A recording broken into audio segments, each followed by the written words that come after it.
Hey guys, welcome back to my channel. And if you're new, my name is Sarah and I'm so glad you clicked on today's video. Today is going to be the first video in a series that we're going to call Recent Reads, where we chat about the books I've been reading and what I'm reading now, which ones I liked and which ones I didn't. So I'm going to do this every 3 to 4 books I read or try to read. Just so that we can like keep up throughout the year, and I think it'll be fun so we can have like a little book club vibe. So I have never been a huge reader. Both my parents are big readers. They read all the time and I just never really did that. I was more of a TV show kind of gal.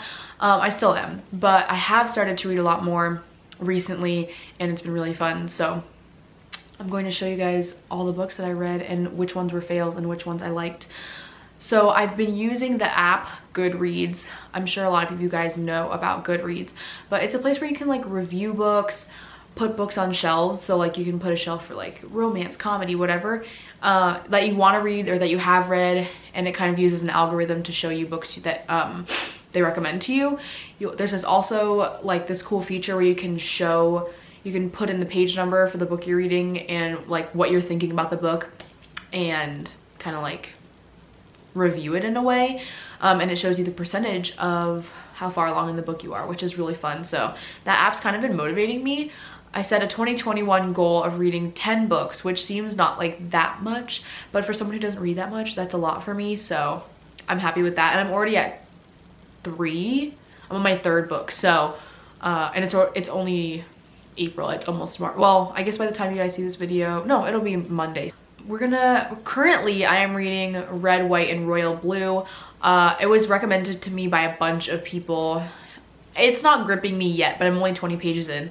So that's what I'm currently reading. Let me know down in the comments what you guys are currently reading, because I think that'd be fun to see what everyone's reading. So I'm gonna show you guys my favorite books that I've recently read, and then we'll go into the ones I didn't like so much. So I've got 1 series to show you and then 3 singular books that I'm gonna show you guys, and these are books that I have read within the past like 6 months.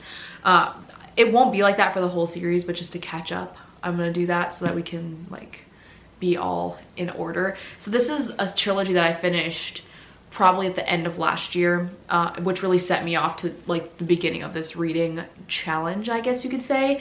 So that trilogy was the Crazy Rich Asians series by Kevin Kwan. Crazy Rich Asians was his debut novel, and it is actually a movie now.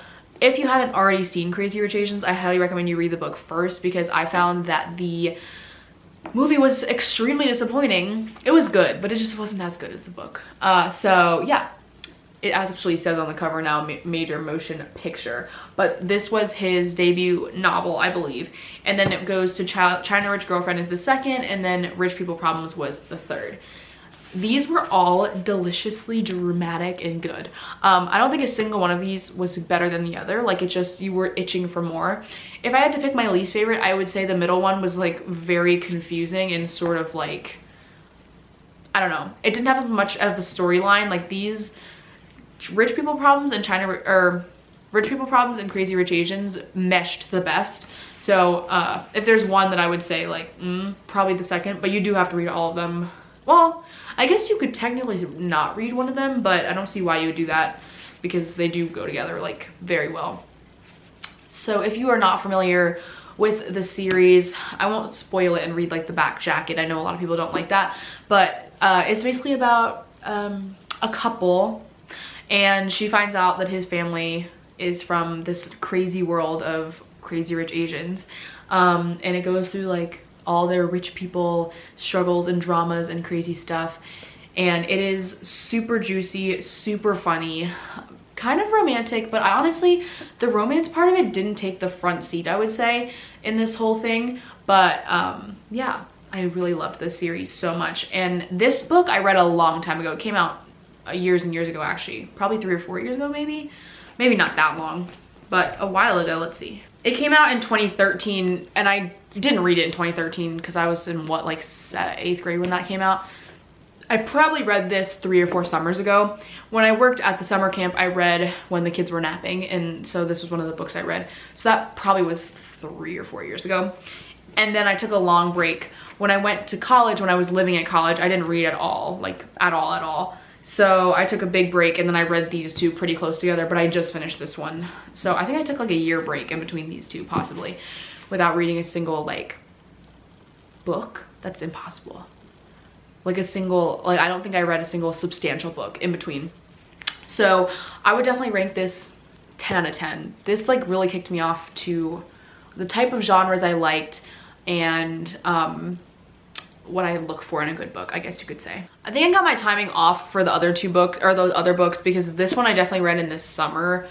Well, actually, so yeah, I think I read this one before I read this one, if that's possible. I don't know. But this book is Beach Read by Emily Henry. I do not think it's her debut novel, but it was so good. Everyone was hyping this book up and talking about it all the time. I think 2 summers ago, and I read it last summer so quickly. It's just adorable. It's so cute. First of all, it's set in Michigan, which, you know me, I am Michigan. So that was cute. And it was set by a lake, which we go to the lake every year. So everything about it was just so cute. This book is about January Andrews and Augustus Everett. Augustus Everett is like, they're both writers, and he writes like pessimistic, scary, dreary novels, and she writes romance, and they're polar opposites, and they were like nemesises a long time ago, and then they meet at this beach, and I bet you can guess what happens after that. But the writing is so good. It's steamy. You want to keep reading. Like, you can't stop flipping the pages. She's coming out with a new book in May, and I cannot wait to read this one. And I give this one another 10 out of 10 because it was so good. Like, so I only keep books if I know I'm going to reread them or just like love them so much that I want to keep them on my library. So this one made the cut, and I have a bunch of other ones over there, but this one, love.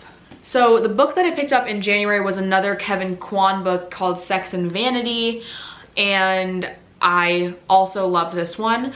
A lot of people, if you read the reviews of it, were comparing it to Crazy Rich Asians, because that's his last book he wrote, and saying it wasn't as good and it didn't have the same like vibe. And of course it doesn't, because it's not part of the trilogy. So I thought that was kind of critical of people to review it like that, because it's not what it is.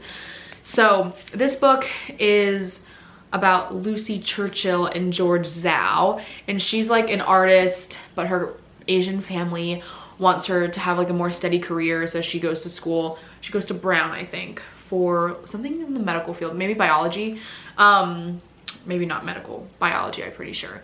And she goes to this wedding of her best friend, or one of her friends, in Capri, and meets this guy George Zhao, and it kind of chronicles their love story, and it's really cute.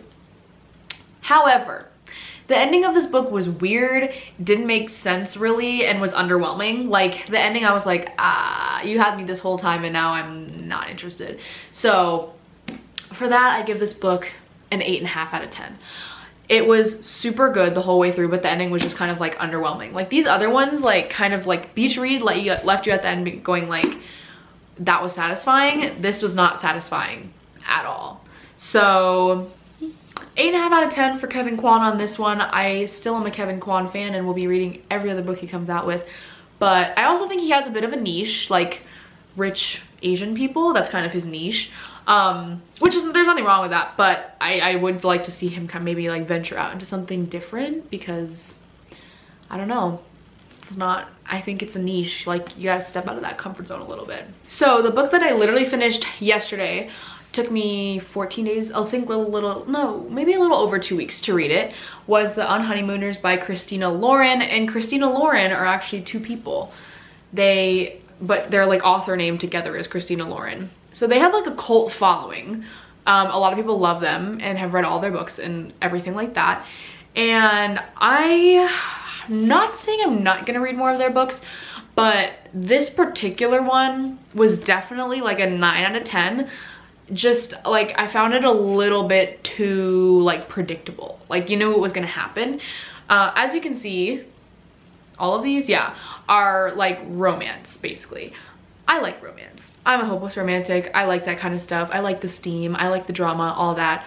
But this, I don't know. I loved it. It was really good.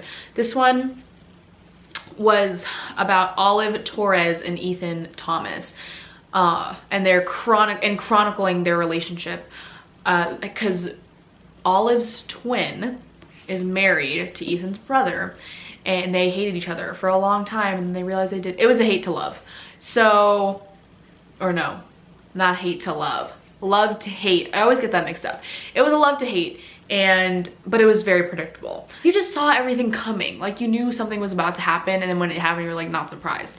But it was really juicy, really funny, and super cute. I don't know if I'm gonna read any more of their books, but I will keep it in mind because I definitely liked this one. So the 3 books that I did not like that I'm going to share with you, I don't have because I got rid of them. One was The Wives, the other one was Hillbilly Elegy, and the other one was Where Did the Crawdads Sing? Oh, I have 4, and Bridgerton, the first book of Bridgerton.